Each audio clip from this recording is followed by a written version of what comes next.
श्री गणेश सकपाळ सामाजिक संस्थेच्या माध्यमातून आतापर्यंत अनेक जनहिताची कामं राबवण्यात आली आहेत। गरजू लोकांपर्यंत उत्तम आरोग्य व्यवस्था आणि सुव्यवस्था पोहोचवण्यासाठी ही संस्था अखंड प्रयत्नशील आहे।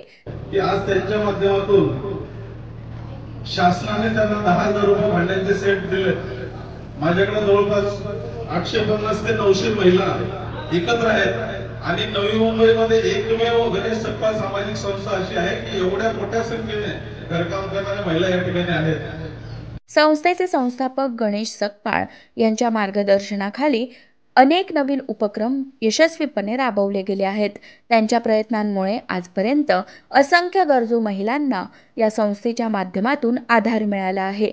महिलांच्या आर्थिक सक्षमीकरणासाठी तसंच त्यांच्या आरोग्य आणि शिक्षणाच्या सुविधांसाठी ही संस्था विशेष कार्यरत आहे। गणेश सकपाळ सामाजिक संस्था प्रामुख्याने शिक्षण, आरोग्य, आधार, रोजगार, त्याचप्रमाणे महिला विकास, समुपदेशन आणि प्रशिक्षण या गोष्टींवरती भर देतो। या सर्व गोष्टी करत असताना प्रामुख्याने आम्ही आरोग्य विभागावरती जास्त भर देतो। राज्यस्तरीय विशेष कक्षामार्फत आतापर्यंत आम्ही 1,25,00,000 रुपयाचा निधी विविध नागरिकांना विविध आजारावरती उपचार करण्यासाठी शासनाच्या माध्यमातून या ठिकाणी दिलेला आहे। त्याचप्रमाणे के शंकराचार्य हॉस्पिटल यांच्या माध्यमातून आतापर्यंत 104 रुग्णांचे आम्ही मोफत मोतीबिंदू शस्त्रक्रिया या ठिकाणी यशस्वीरित्या पार पाडलेल्या आहेत। त्याचप्रमाणे आज आमच्या या ठिकाणी होत असलेल्या कॅम्पमध्ये 50 रुग्णांनी या ठिकाणी नाव नोंदणी केलेले आहे, ज्यांना ऑपरेशन्स करायचे आहेत। ही अशीच घोडदौड आमची यापुढेही चालत राहील। प्रत्येक नागरिकाला ज्या काही योजना असतील त्या योजनेच्या माध्यमातून लाभ देण्याचं आमचा संपूर्ण संस्थेचा मानस आहे। त्याचप्रमाणे घरेलू कामगार महिला या प्रामुख्याने अशिक्षित असतात, त्यांच्याकडे कोणत्याही प्रकारची पूर्ण माहिती नसते। अशा अशिक्षित ज्या घरेलू कामगार महिला होत्या त्या कामगार महिलांसाठी सर्वोदय फाउंडेशन, त्याचप्रमाणे गणेश सकपाळ सामाजिक संस्था यांच्या माध्यमातून त्यांची राज्य शासनाकडे नोंदणी करून त्यांना त्या पोर्टफोलिओमध्ये आणणं, त्यानंतर शासनाच्या माध्यमातून त्यांना ज्या काही सोयीसुविधा उपलब्ध आहेत त्याचं त्यांना मार्गदर्शन करणं। आज आमच्या घरेलू कामगार ज्या महिला भगिनी आहेत त्यांना सर्वांना नवी मुंबईमधील नामांकित रुग्णालयांमध्ये 1.5 लाख रुपयापर्यंतचे उपचार हे मोफत आहेत। या काही गोष्टी त्यांना माहीत नव्हत्या, या गोष्टी आम्ही आमच्या संस्थेच्या माध्यमातून सर्वोदय फाउंडेशनच्या माध्यमातून त्यांच्यापर्यंत पोहोचवल्या। या सर्वांची आजपर्यंत आम्ही 950 महिलांची या ठिकाणी अधिकृत नोंदणी महाराष्ट्र शासनाजवळ केलेली आहे। या संस्थेच्या माध्यमातून आणि अध्यक्ष गणेश खपके यांच्या प्रयत्नांमुळे महिलांसाठी स्वयंपूर्णतेचे अनेक उपक्रम, ज्यामध्ये कौशल्य विकास, स्वयंरोजगार आणि आरोग्य चाचण्यांचे आयोजन करण्यात येते। त्याचबरोबर मुलांसाठी शिक्षणविषयक मदत, गरीब कुटुंबांना अन्नधान्य वाटप तसंच आरोग्य शिबिरे हे उपक्रम देखील राबवण्यात येतात।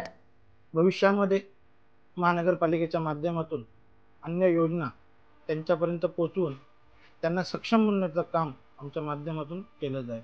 त्याचप्रमाणे शिवण क्लास, कॉम्प्युटर कोर्स यासारखे प्रशिक्षण आम्ही या ठिकाणी आमच्या संस्थेच्या माध्यमातून मोफत देत असतो आणि येणाऱ्या 1-1.5 महिन्यामध्ये आम्ही सर्व महिलांना मोफत स्वरूपामध्ये शिलाई मशीन देण्याचा आमचा मानस आहे।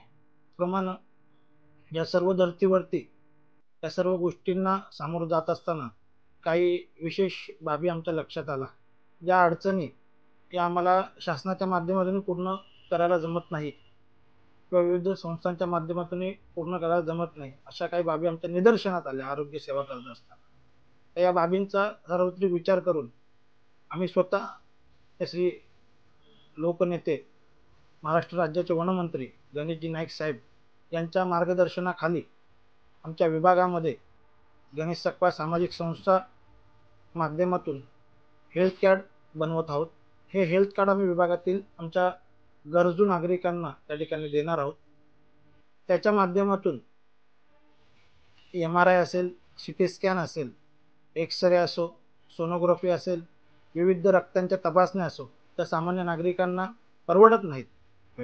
या अशा सर्व गरजू नागरिकांसाठी आम्ही एक हेल्थ कार्ड या येणाऱ्या 15 दिवसामध्ये लॉन्च करतो. खरं तर समाजातील शेवटच्या माणसापर्यंत मदत पोहोचवणं हेच या संस्थेचं ध्येय आहे. संस्थेची ही प्रेरणादायी वाटचाल समाजात सकारात्मक बदल घडवून आणण्यासाठी सतत पुढे चालू राहील. मी एक तळागाळातून आलेला स्वतः एक तरुण आहे. त्या ठिकाणी काही अडचणी असतात या मी पाहिलेल्या आहेत. त्या अडचणींचा सामना काय कसा करावा लागतो याची मला जाण आहे. या अनुषंगानं मी माझ्या राजकीय सामाजिक कार्याला जेव्हापासून सुरुवात केली तेव्हापासून माझं एकच उद्दिष्ट राहिलं की आपल्याला जेवढं देता येईल तेवढं लोकांना देण्याचं आपण काम करायचं आहे. भगवंताने आपल्याला देणाऱ्याच्या लाईनीमध्ये ठेवलं आहे याचं मी माझं भाग्य समजतो.